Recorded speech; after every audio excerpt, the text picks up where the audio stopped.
kawan-kawan, kembali lagi bersama Mimin di channel Betanime, channel yang membahas kumpulan cerita manga dan anime. Kali ini Mimin bakal ngebahas cerita Boku no Hero Academia.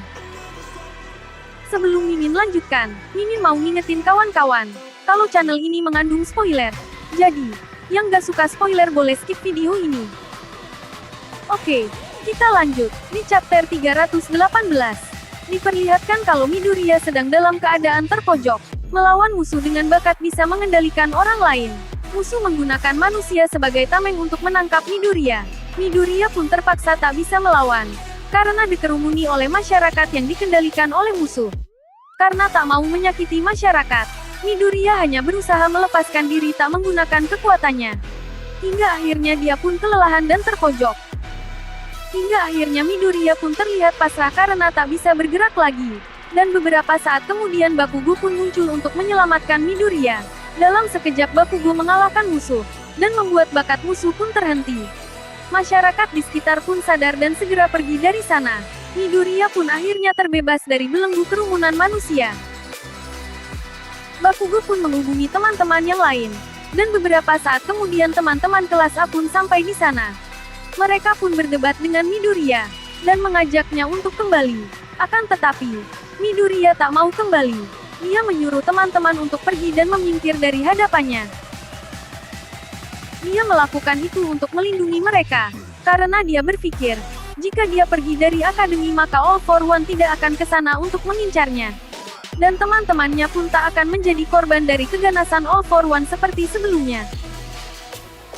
Itulah alasannya mengapa Midoriya memilih meninggalkan akademi dan selalu berpindah-pindah. Untuk mencari All for One dan mengalahkannya sendiri tanpa melibatkan teman-temannya. Karena dia merasa mengalahkan All for One adalah tanggung jawabnya sebagai penerus One for All. Dia merasa menanggung semua beban sebagai penerus adalah tanggung jawabnya. Di dalam pikirannya, dia ingin menyelesaikan konflik melawan All for One dan Liga Penjahat ini secepat mungkin. Agar dia bisa segera kembali ke akademi dan bergabung lagi dengan teman-temannya. Akan tetapi, dia tidak menyadari bahwa pemikirannya itu membuatnya perlahan berubah. Dia yang dulu ceria kini menjadi orang yang sangat dingin. Bahkan penampilannya pun tak terlihat seperti seorang pahlawan lagi.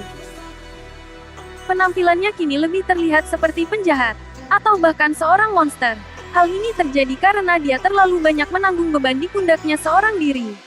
Kalau kata anak zaman sekarang dia ini udah kena mental. Panik nggak? Paniklah. Masa enggak? Melihatnya seperti itu, Bakugo lah yang paling memahami keadaan mental Midoriya saat ini.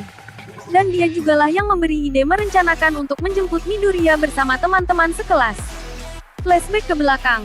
Beberapa hari setelah Midoriya pergi, Bakugo lah yang pertama menyadari bahwa Midoriya sedang menjalankan misi. Midoriya menutupi ini dari teman-teman sekelas. Midoriya bekerja sama dengan para pahlawan pro untuk mengejar All for One. Dia takut jika teman-temannya tahu, mereka akan menghentikan atau ikut membantunya. Sedangkan Midoriya tak ingin teman-temannya terseret konflik dan menjadi korban dari All for One. Bakugo dan teman-teman pun sudah mencari tahu kepada para pahlawan pro. Akan tetapi mereka semua menutupinya. Dan akhirnya mereka meminta bantuan kepada kepala sekolah secara paksa. Untuk meminta kepada Endeavor agar memberitahukan di mana posisi Midoriya saat ini. Dan Endeavor pun akhirnya menyerah.